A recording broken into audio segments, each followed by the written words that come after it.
আপু সর্বনাশ হয়ে গেছে। কি হয়েছে? কবর গেট ধরার জন্য লোক ভাড়া করে এনেছে। আমার এক বন্ধুর বড় বোনের বিয়েতে দেখেছি, চরম ফাপুর বাচ্চা লোকটা। আয় তো দেখি কেমন ফাপড়বাজ। চল হ্যাঁ দেখি কই সে ফাপড়বাজ। বাপরে, আর গলায় এত ঝাঁজ।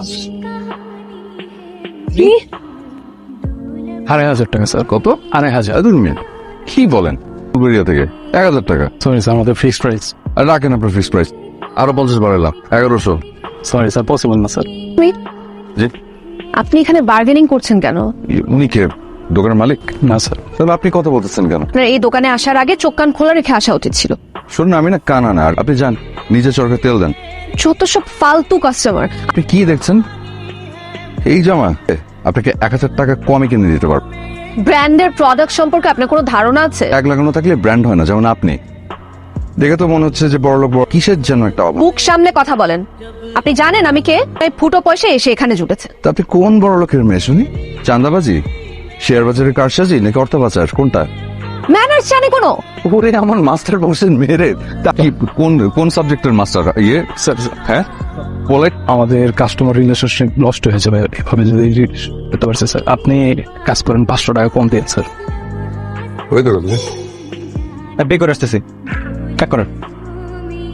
এই হচ্ছে আপনার ফিক্স প্রাইস দোকানের নো হচ্ছে কম। 200 টাকা দিব, দিবেন? ম্যাডাম আপনিও খেয়ে গেলেন তব্দ, গলায় নেই যে কোনো শব্দ। কেন না, কেমনে করি জব্দ। ভাড়া চালিত লোক দিয়ে হবে না কোনো ফায়দা। দেখি ভালো এই কায়দা, আমি না হয় ভাড়ায় চালিত, গৃহপালিত। আওয়াজ নিচে। আমরা তো রেডি। 1 লাখ টাকার নিচে কোনো কথাই নাই।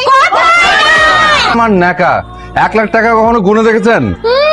কোটি টাকা গুনি, কোটি কোটি। লম্বা চুল, কেমন করে খোপায় দেব লাল গেন্দা ফুল? আপনি কোন নবাব? একদম কৃপণের স্বভাব। কত শত টাকায় 1 লাখ টাকা হয়? কি অঙ্কের টিচার? প্রেমের জ্বরে মরছি কেঁপে, দাও না থার্মোমিটার। থার্মোমিটার নেই, আছে এই ফিডার। শোনেন, এতে আর নেই কোনো শরবত, অন্য কোনো মতলব। শুনুন, ছেড়ে দিন গেট, দিয়ে দে 50,000। 50,000-এ হবে না। তাহলে 60, না 65, একদম 70। এটা কি মাছের বাজার? প্রেমের বাজার, সামনে এত সুন্দরী সুন্দরী রমণী। শুনুন, এতে আপনার উপর খেয়ে গেছি ক্রাশ, লাগছে হাঁসফাঁস অবস্থা, রাইট? হ্যাঁ আমিও। না গেট, খিদায় জ্বলছে পেট। না না না না, কিন্তু একজনের উপর 10 মিনিটের উপর বেশি ক্রাশ থাকে না। অলরেডি বাকি, আমার এই মনটা অন্য কাউকে দিয়ে দিব নাকি?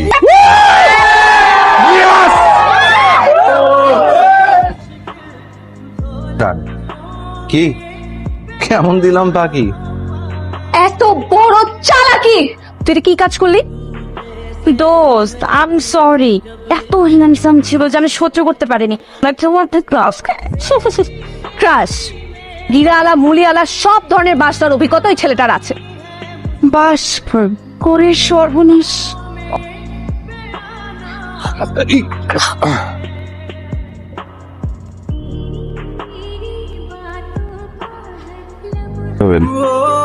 ক্যাটরিনা কাইত। কাইট মানে? ক্যাটরিনা হতে গিয়ে কাত হয়ে গেলেন।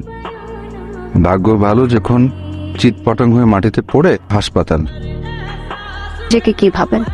সালমান খান? এই ধাক্কা খাবেন, হিরোগিরি ফলাবেন, আমি চিৎকার করে নিন, 999-এ কল দিন, মার খেয়ে হাড় ভেঙে হাসপাতালে বসে থাকতে হতো।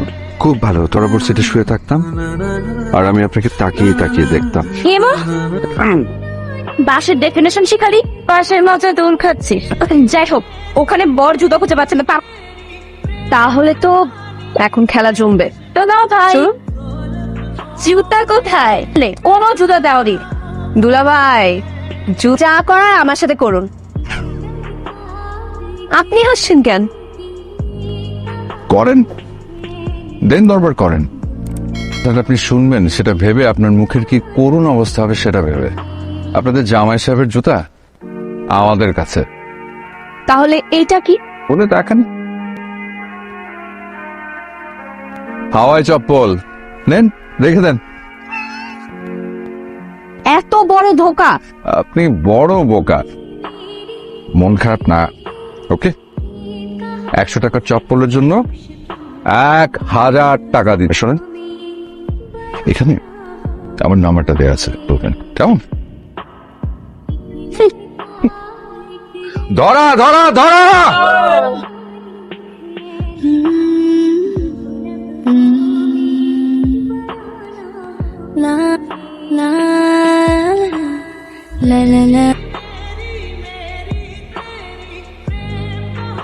হ্যালো, হ্যালো, আমি মাইশা।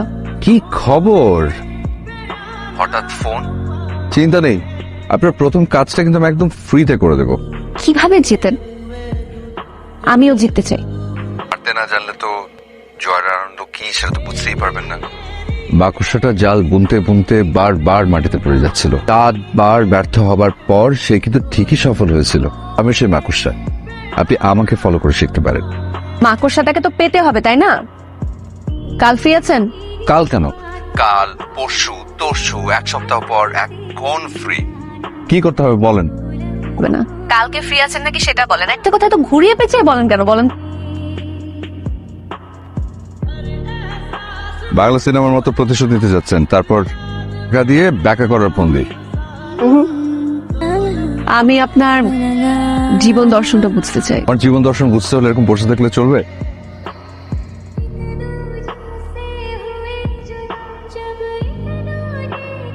কি খবর স্পাইডার? কি খবর? জাল বুনছে। আজ রাতে চিটাগাং যাচ্ছি এক বন্ধুর বিয়ের গেট ধরার জন্য। আপনি বিয়ের গেট ধরতে চিটাগংয়েও যান? হলো আপাতত ন্যাশনাল লেভেলের ওয়েডিং বার্গেনার, বুঝছেন? আপনি- অসম্ভব পপুলার। 7-8 দিন ঢাকার বাইরে থাকবেন? মিস করবেন আমাকে? মিস করতে আমার বয়ে গেছে। সেটা সময় হলে দেখা যাবে। আপনাকে আমার একটা বিশেষ কিছু বলার ছিল। বিশেষ কথা কি বলেন? আর চিটাগাং থেকে ফিরি তারপর। আর ভাবতে চাই, যদি খুব বেশি মিস করে ফেলি অথবা খুব বেশি বলতে ইচ্ছে করে, তাহলে ফোন দেব। আমাকে ভুলে যান না, ওকে? বাই।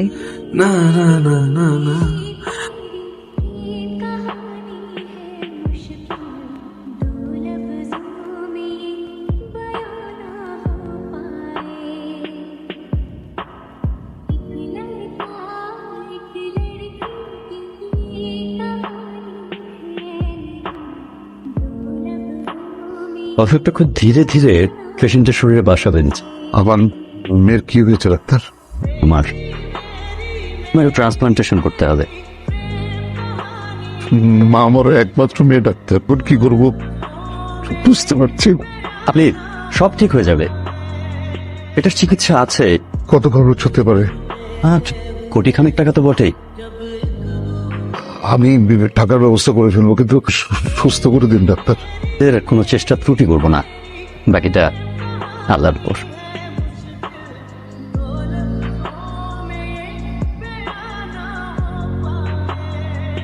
হ্যালো, আপনি ঠিক আছেন? রাহাতের সাথে অন্য একটা ফোনে কথা বলছিলাম। কি ভেবেছেন? রাহাতকে জিজ্ঞেস করলেন না? এ, আমার ফিয়ান্সে তো হুট করে হয়ে গেল, তাই আপনাকে জানানো হয়নি। এর প্ল্যানিং নিয়ে খুব বিজি ছিলাম। ভালো হয়েছে আপনি ফোন করেছেন। আমার গেট ধরতে হবে না, না হলে জিতবো কিভাবে? চুপ করে আছেন যে, আসবেন না? শিওর, এটা তো খুশির সংবাদ। আমি আসবো না কেন? কবে কবে আসতে হবে বলেন? দেশের বাইরে থাকে তো, ও আসুক তারপর আপনাকে জানাবো। বিশেষ কিছু একটা বলবেন বলেছিলেন। বাদে, আমি তো আছি, আর আমার নাম্বারও আছে আপনার কাছে। জরুরি প্রয়োজনে ফোন করবেন, কেমন? ফোন কল হবে। ভালো থাকবেন।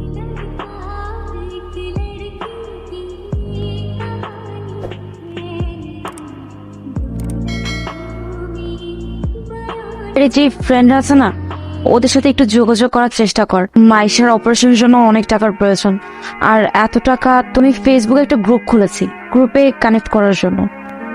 আরে রকি ভাইয়া, কেমন আছেন আপনি? কেমন আছো?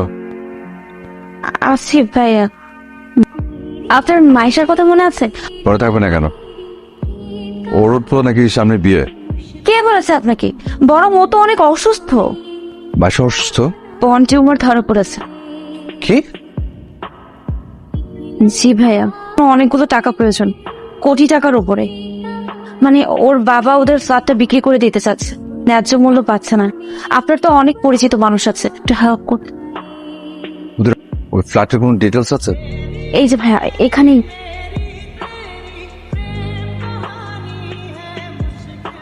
আচ্ছা, আমি দেখি কিছু করতে পারি কিনা, কিছু করবো। হ্যাঁ, আনোয়ার বল। সত্যি বলছিস ভাই? হ্যাঁ ভাই, আমি তোর এই উপকার কোনোদিন ভুলতে পারবো না, কোনোদিন বলবো না। ঠিক আছে, কি বলছো বাবা? ব্যবস্থা হয়ে গেছে রে মা, ব্যবস্থা হয়ে গেছে। উত্তরার ফ্ল্যাট 1,20,00,000 টাকা দিয়ে কিনবে বলেছে। তো বাবা, সত্যি বলছি। 1,20,00,000 টাকা দিয়ে ফ্ল্যাট কিনবে সেই লোকটা? আপনি আমাদের এমন দুঃসময় আমাদের পাশে এসে দাঁড়িয়েছেন যে আপনাকে কৃতজ্ঞতা জানাই। আমি তো শুধু তোমাদের প্রপার্টি কিনে নিয়েছি, তাই না? যেই প্রপার্টির মার্কেট ভ্যালু 1 কোটি টাকা কে বেশি দাম দিয়ে কিনেছেন কেন আজ্ঞা? এটা জানা আমার জন্য খুব জরুরি। আমার ছেলে। বাবা, কিছু বলবি? আমার একটা জিনিস প্রয়োজন। কি? তুই তো কখনো কিছু চাস না, আর চাইবি বা কেন? ব্যাংক ব্যালেন্স, প্রপার্টি সবই তো তোর। আমার কিছু প্রয়োজন নেই বাবা। তাহলে এখানে একটা ফ্ল্যাট বিক্রয়ের বিজ্ঞাপন দেওয়া আছে। এই ফ্ল্যাটটা ওদের আস্কিং প্রাইসের থেকে বেশি দামি কেন? শুধু এইটুকুই বাবা। স্যার, ক্লায়েন্টদের সঙ্গে মিটিং করতে করতে আমার মা মারা ছেলেটাকে আমি একটু সময় দিতে পারিনি। খেলনা কিনে দিয়ে আমি আমার স্নেহ ভালোবাসার দায় মিটিয়েছি, কিন্তু অবাক বিষয় কি জানো? আমি খেলনার প্রাচুর্য পায়ে ঠেলে লাটিম খেলেছি। আমার কাছে কিছু চায়, কোটি টাকার উপরে হলেও আমি সেটা কিনে দিতাম। এবার নিশ্চয়ই তুমি তার পরিচয়টা জানতে চাইবে। ছেলের স্পষ্ট নিষেধ আছে, তার পরিচয় যেন গোপন থাকে। আমি বুঝতে পেরেছি আঙ্কেল, কি সে সব জিনিসের দরদাম করতে উস্তাদ। আজ একটা কম মূল্যের জিনিস এত দাম দিয়ে কিনলো। কারণ আমি আমার ভালোবাসাটাকে বাঁচাতে চেয়েছি মায়েশা। ভালোবাসার কোনো মূল্য হয় না। আজ আমার ফ্লাইট, জানি না আর দেখা হবে কিনা। যদি বেঁচে ফিরি তাহলে হবে। তোমাকে বাঁচতে হবে মায়েশা। আমি তোমার জন্য অপেক্ষা করে থাকবো। তাহলে আমি যাই। আসলে যাওয়া বলে কিছুই নেই। ওই যে নদী একদিন কোন এক মেঘ হয়ে ফিরে আসে, হয়তো তুমিও একদিন কোন এক মেঘ হয়ে ফিরে আসবে। তুমি আর আমি ভিজবো সেই মেঘে।